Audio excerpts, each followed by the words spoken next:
So I'll start with this. A couple of years ago, an event planner called me because I was going to do a speaking event, and she called and she said, I'm really struggling with how to write about you on the little flyer. And I thought, well, what's the struggle? And she said, well, I saw you speak, and I'm going to call you a researcher, I think, but I'm afraid if I call you a researcher, no one will come because they'll think you're boring and irrelevant. And I was like, okay. And she said, but the thing I liked about your talk is, you're a storyteller, so I think what I'll do is just call you a storyteller. And of course, the academic, insecure part of me was like, you're going to call me a what? And she said, I'm going to call you a storyteller. And I was like, oh, why not Magic Pixie? I was like, let me think about this for a second. And so I tried to call deep on my courage, and I thought, I am a storyteller. I'm a qualitative researcher. I collect stories. That's what I do. And maybe stories are just data with a soul, and maybe I'm just a storyteller. So I said, you know what? Why don't you just say I'm a researcher storyteller? And she went, there's no such thing. So I'm a researcher storyteller. And I'm going to talk to you today. We're talking about expanding perception. And so I want to talk to you and tell some stories about a piece of my research that fundamentally expanded my perception and really actually changed the way that I live and love and work and parent. And this is where my story starts. When I was a young researcher, doctoral student, my first year I had a research professor who said to us, here's the thing, if you cannot measure it, it does not exist. And I thought he was just sweet talking me. I was like, really? And he's like, absolutely. So you have to understand that I have a bachelor's in social work, a master's in social work, and I was getting my PhD in social work. So my entire academic career was surrounded by people who kind of believed in the life's messy, love it, and I'm more the life's messy, clean it up, organize it, and put it into a bento box. And so to think that I had found my way, to found a career that takes me, really one of the big sayings in social work is lean into the discomfort of the work. And I'm like, knock discomfort upside the head and move it over and get all A's. That was my mantra. So I was very excited about this. And so I thought, you know what? This is the career for me because I am interested in some messy topics, but I want to be able to make them not messy. I want to understand them. I want to hack into these things that I know are important and lay the code out for everyone to see. So where I started was with connection, because by the time you're a social worker for 10 years, what you realize is that connection is why we're here. It's what gives purpose and meaning to our lives.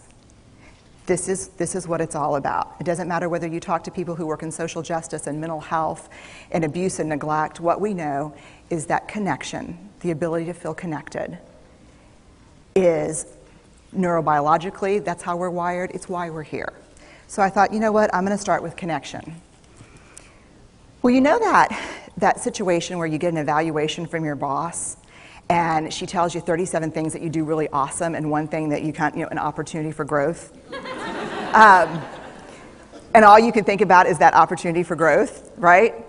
Well, apparently this is the way my work went as well, because when you ask people about love, they tell you about heartbreak. When you ask people about belonging, they'll tell you their most excruciating experiences of being excluded. And when you ask people about connection, the stories they told me were about disconnection. So very quickly, really about 6 weeks into this research, I ran into this unnamed thing that absolutely unraveled connection in a way that I didn't understand or had never seen. And so I pulled back out of the research and thought, I need to figure out what this is. And it turned out to be shame. And shame is really easily understood as the fear of disconnection. Is there something about me that if other people know it or see it, that I won't be worthy of connection? The things I can tell you about it, it's universal. We all have it. The only people who don't experience shame have no capacity for human empathy or connection. No one wants to talk about it, and the less you talk about it, the more you have it. What underpinned this shame, this I'm not good enough, which we all know that feeling. I'm not blank enough. I'm not thin enough, rich enough, beautiful enough, smart enough, promoted enough. The thing that underpinned this was excruciating vulnerability. This idea of, in order for connection to happen, we have to allow ourselves to be seen, really seen. And you know how I feel about vulnerability. I hate vulnerability. And so I thought, this is my chance to beat it back with my measuring stick. I'm going in, I'm gonna figure this stuff out, I'm gonna spend a year, I'm gonna totally deconstruct shame, I'm gonna understand how vulnerability works, and I'm gonna outsmart it. So I was ready, and I was really excited. As you know, it's not gonna turn out well. You know this. So I could tell you a lot about shame, but I'd have to borrow everyone else's time. But here's what I can tell you that it boils down to. And this may be one of the most important things that I've ever learned in the decade of doing this research. My 1 year has turned into 6 years, thousands of stories, hundreds of long interviews, focus groups. At one point, people were sending me journal pages and sending me their stories, thousands of pieces of data. And 6 years. And I kind of got a handle on it. I kind of understood this is what shame is, this is how it works. I wrote a book, I published a theory, but something was not okay. And what it was is that if I roughly took the people I interviewed and divided them into people who really have a sense of worthiness, that's what this comes down to, a sense of worthiness. They have a strong sense of love and belonging. And folks who struggle for it, and folks who are always wondering if they're good enough. There was only one variable that separated the people who have a strong sense of love and belonging and the people who really struggle for it, and that was the people who have a strong sense of love and belonging believe they're worthy of love and belonging. That's it. They believe they're worthy. And to me, the hard part of the one thing that keeps us out of connection is our fear that we're not worthy of connection, was something that personally and professionally I felt like I needed to understand better. So what I did is I took all of the interviews where I saw worthiness, where I saw people living that way, and just looked at those. What do these people have in common? And I have a slight office supply addiction, but that's another talk. So I had a manila notebook, a manila folder, and I had a Sharpie, and I was like, what am I going to call this research? And the first words that came to my mind were wholehearted. These are kind of wholehearted people living from this deep sense of worthiness. So I wrote at the top of the manila folder, and I started looking at the data. In fact, I did it first in this in a 4-day, very intensive data analysis where I went back, pulled these interviews, pulled the stories, pulled the incidents. What's the theme? What's the pattern? My husband left town with the kids because I always go into this kind of Jackson Pollock crazy thing where I'm just like writing and going and kind of just in my researcher mode. And so here's what I found. What they had in common was a sense of courage. And I want to separate courage and bravery for you for a minute. Courage, the original definition of courage, when it first came into the English language, it's from the Latin word cur, meaning heart. And the original definition was to tell the story of who you are with your whole heart. And so these folks had, very simply, the courage to be imperfect. They had the compassion to be kind to themselves first and then to others, because as it turns out, we can't practice compassion with other people if we can't treat ourselves kindly. And the last was they had connection, and this was the hard part, as a result of authenticity. They were willing to let go of who they thought they should be in order to be who they were, which is, you have to absolutely do that for connection. The other thing that they had in common was this. They fully embraced vulnerability. They believed that what made them vulnerable made them beautiful. They didn't talk about vulnerability being comfortable nor did they really talk about it being excruciating, as I had heard earlier in the shame interviewing. They just talked about it being necessary. They talked about the willingness to say, I love you first. The willingness to do something where there are no guarantees. The willingness to breathe through waiting for the doctor to call after your mammogram. The willing to invest in a relationship that may or may not work out. They thought this was fundamental. I personally thought it was betrayal. I could not believe I had pledged allegiance to research, where our job, the definition of research is to control and predict, to study phenomenon for the explicit reason to control and predict. And now my mission to control and predict had turned up the answer that the way to live is with vulnerability and to stop controlling and predicting. This led to a little breakdown, which actually looked more like this. And it did. It led to I call it a breakdown, my therapist calls it a spiritual awakening. Spiritual awakening sounds better than breakdown, but I assure you it was a breakdown.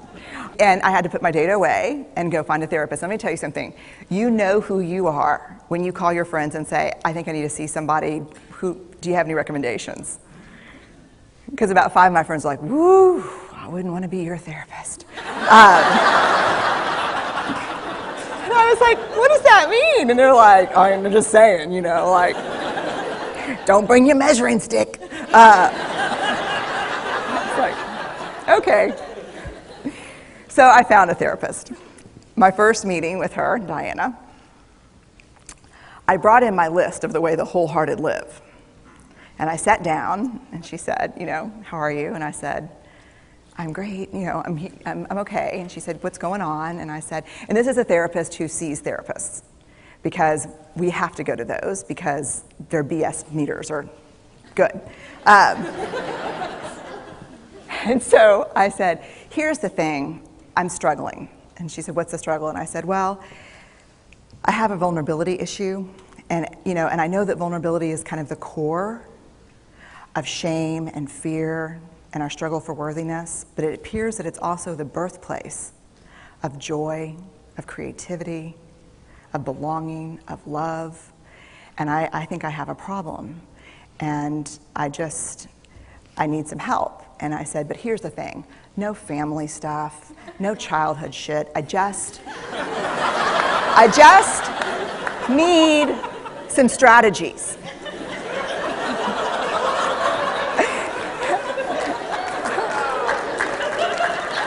Thank you. So she goes like this. And then I said, it's bad, right? And she said, it's neither good nor bad. It just is what it is. And I said, oh my God, this is gonna suck. And it did, and it didn't. And it took about a year. And you know how there are people that, like, when they realize that vulnerability and tenderness are important, that they kind of surrender and walk into it? A, that's not me. And B, I don't even hang out with people like that. For me, it was a year-long street fight. It was a slugfest. Vulnerability pushed, I pushed back. I lost the fight, but probably won my life back. And so then I went back into the research and spent the next couple of years really trying to understand what the wholehearted, what the choices they were making, and what are we doing with vulnerability? Why do we struggle with it so much? Am I alone in struggling with vulnerability? No. So this is what I learned. We numb vulnerability. When we're waiting for the call, it was funny, I sent something out on Twitter and on Facebook that says, how would you define vulnerability? What makes you feel vulnerable? And within an hour and a half, I had 150 responses. Because I wanted to know, what's out there. Having to ask my husband for help because I'm sick and we're newly married. Initiating sex with my husband. Initiating sex with my wife. being turned down, asking someone out, waiting for the doctor to call back, getting laid off, laying off people. This is the world we live in. We live in a vulnerable world. And one of the ways we deal with it is we numb vulnerability. And I think there's evidence, and it's not the only reason this evidence exists, but I think that it's a huge cause.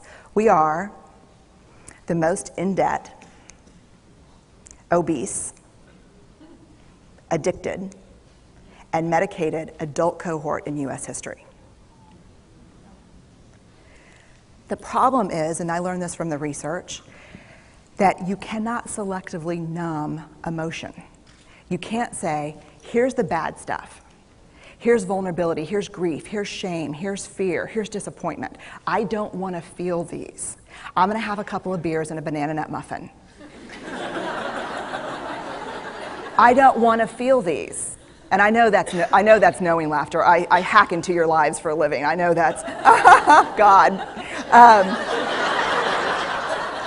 You can't numb those hard feelings without numbing the other affects or emotions. You cannot selectively numb. So when we numb those, we numb joy. We numb gratitude. We numb happiness. And then we are miserable and we are looking for purpose and meaning. And then we feel vulnerable. So then we have a couple of beers and a banana nut muffin. And it becomes this dangerous cycle.